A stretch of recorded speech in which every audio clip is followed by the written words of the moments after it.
in this case, I loved those crusty curly bits on this bed. I love the dark parts and the light, but it's completely free apart from that.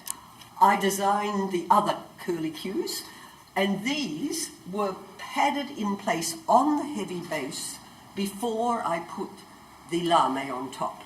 And then in this case, the lame is sewn down to the heavy base by hand round that. They are padded where the others weren't.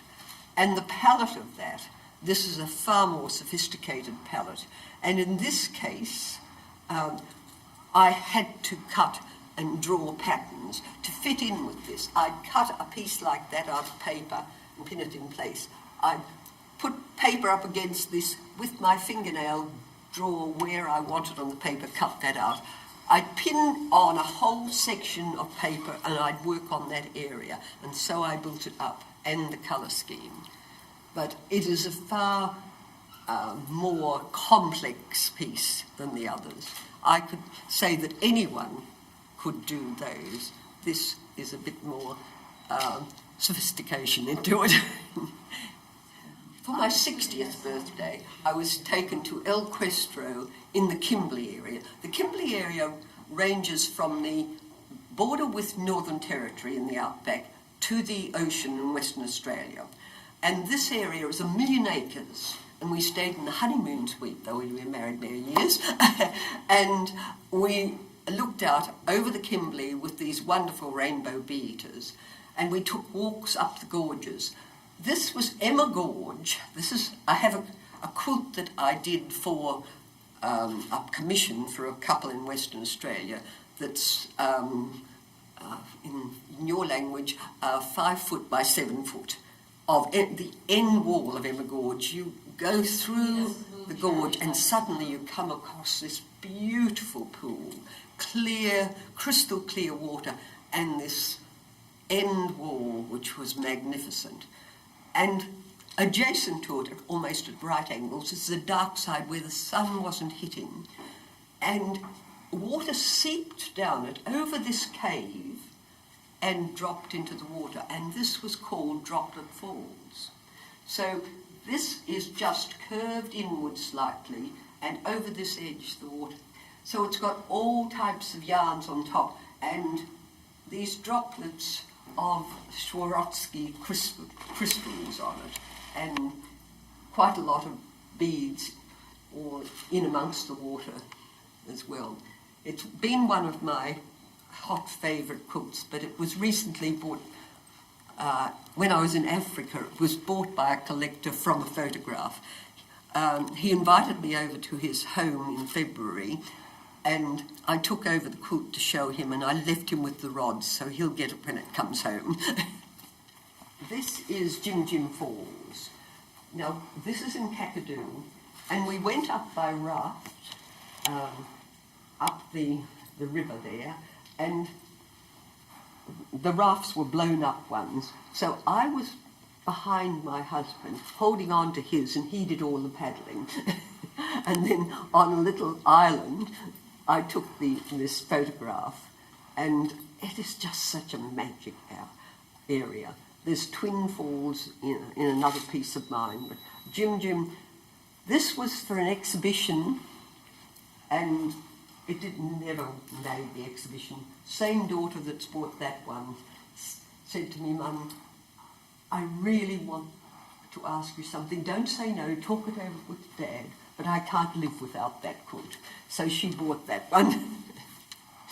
But I think it's a lovely quilt. It's never been seen in exhibition before. So she also owns the Celebration 2 quilt around the one that reflects the fireworks. I was going to say that. The fabric on the bottom of this, the top fabric, is a cotton organdy that I'd found in the cupboard that I bought many years ago when a place was closing down. Before the beginning New Year's Eve, I had found it and said to John, I could see that over reflections, not making the reflections too glary. And he said, oh no, I think it's too thick. I'd pinned it up on my design board, went away for a week's holiday, and when I came back, of course, there was a whole world's fireworks. It's no city in particular. I did two. The first one was bought by the same architect that bought South Bank, and this my daughter bought. I have a box of building materials that are city materials, and I built the city. This was a devil to work with. I actually put fusible, which I don't normally do, on the background, then put the sparkles on top, and then fused to that the finest tulle. Now, if you know what finest tulle looks like, it was black, and it burns if you look at it twice. It was very gently fused, and then the stitching was done. Otherwise, every time you touch this, they moved. Down here, the shinier fabrics are layered between an underlaying fabric with a small spot and then stitched with metallics on top. This is like a casino on the water there, but people say it's Sydney, people say, oh, that's Hong Kong, you know, but wherever it's a generic city. No place in particular. But our freeway in Brisbane has the lights along it like this, and I found that and thought, that's just the right thing. But it gives me a lot of pleasure. I do quite a lot of flower work, but because I knew Velda, I'd met her, she probably doesn't remember me, I met her many years ago, but I knew she did large flower pieces. So I felt I should include some of my flower pieces. I don't fuse these. I cut individual pieces of fabric and I pin them on. It doesn't matter how big the piece, I pin them on. When I stitch, I start from the outside and start stitching in, and I only do 5 or 10 minutes work before I look at what's fallen off and pin, because the pins, particularly in silk, they fall through. So they're pinned back on. The flowers are done separately and put on afterwards. These are all stitched on with invisible thread. This again is part of that supper cloth in that little area there. It gives lovely texture. The leaves that I make are all backed with a synthetic, and I put fusible on the synthetic, cut out my leaves, put the paper back over the leaves, they're like a jigsaw on top, fuse them down, stitch the veins, then I cut them out with the merest 32nd of an inch outside of the synthetic, which I burn back with the soldering iron. This stops it from fraying and gives a crisp edge. These flowers are 3 layers fused together, but I never fuse without stitching. I have seen good work coming apart when I've had to send it to exhibitions from when I was coordinator for World Quilt and Textile.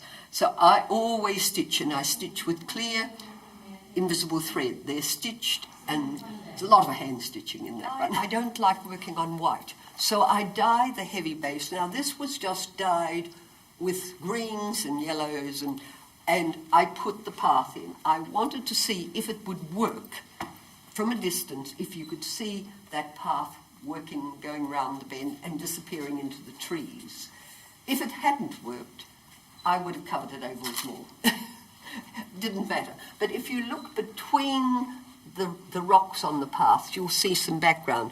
By dyeing the background, there's a bit of background there. You can leave some of the background showing. You don't have white between. It's all harmonious with what's going on top. Greens are difficult to work with. Some greens just don't go together, but there's so much variety in greens. I use a lot of this fabric here. You'll find it in various pieces of my work. It is a heavy fabric that's silk, linen and cotton weave. It's called Sprint. I still got some undyed, and I dye it in whatever colours. I've got it in purples, I've got it in all sorts of colours. But it's wonderful because the reverse side of it, because of the weave, will be different from the front. So you can use both sides and you get that variety which is harmonious with each other. I use also a lot of damask. my daughter, same daughter, was given a lot of old damask cloths, and she let students dye them as home economics teacher, and they dyed them badly, and they all landed on my doorstep, and I've over-dyed them. I've done wonderful things with damask. And damask, of course, has that sort of jacquard finish, so you get that light and shade in it. So it makes a lot of movement. I like things with a lot of movement in it, and you can see the movement that this fabric creates. Some of this fabric here, I use mostly my own hand dyes, but I'm not averse to using others. This was silk given to me on the silk route. We went with the travel company we travelled with. We went from Moscow to Beijing by private train, and that was, of all the many trips we had, that was the best trip. And I was given a lot of silk remnants because I was a textile artist. So there's another piece of mine that was for an exhibition called Exotica, where I used some of their silks that had most garish arrangement of stripes in different colours in, and I used that as a motif in one of the Exotica quilts. And those two quilts that I did for that exhibition were called Samarkand and Bukhara, the two places in the Kazakhstan, Uzbekistan, all those places. I bought this in Melbourne last year. It just was me. It's got a little jacket too, but Harold thought it would photograph better without the jacket. When Judy emailed me and asked me would I be interested in having an exhibition here, would I? I was overwhelmed. And she wanted 11 to 18 quilts. Well, of course, I chose 18. And I said I would give her, I sent her immediately, she wanted them as soon as possible, 17 images. But the 18th I would do after the trip from Cape Town to Cairo. So I had no idea what I was going to do with the 18. The other quilts were done in series, escarpments and forest and city, garden, water, these sort of series. So they were grouped. But this one, I had free rein, and I had done a small piece about this size as a commission for a niece who was moving into a new home, and she wanted in her bedroom all blues. No turquoise, all blues. I sneaked in a little bit of turquoise, I admit, but it was from the palest blue to the darkest, and it was called Galaxy. And I was down in Melbourne for a family reunion, and I helped him make her bed, and looked up at this piece above the bed. A friend said to me, "You can't make beds." I don't make beds usually. And I thought, maybe another night sky piece. I had a book which came out in 1995 called A Quilter's Journey, Inspiration to Culmination. It was what inspired me and how I went about it. And the last piece in that was called Beyond Our Imaginings. It was a very big quilt, probably the biggest one I've ever done. And devil of a job to do. It had all curved lines and these magical colours. So this one is called Constellation, and I let my head go. I used the purples and the turquoises to enliven, and little bits of mylar. There's lace here from a dress with sequins on it. There's all sorts of fabrics are included in this. There's no boundaries to what you can use when you do something like this. The shapes, it just grew. I worked on the shapes, and I just wanted that little sparkle, so it was like the night sky. And I loved them, and I had such a wonderful response. Judy said, "Constellation is beautiful. A wonderful addition to the exhibition," so that really pleased me.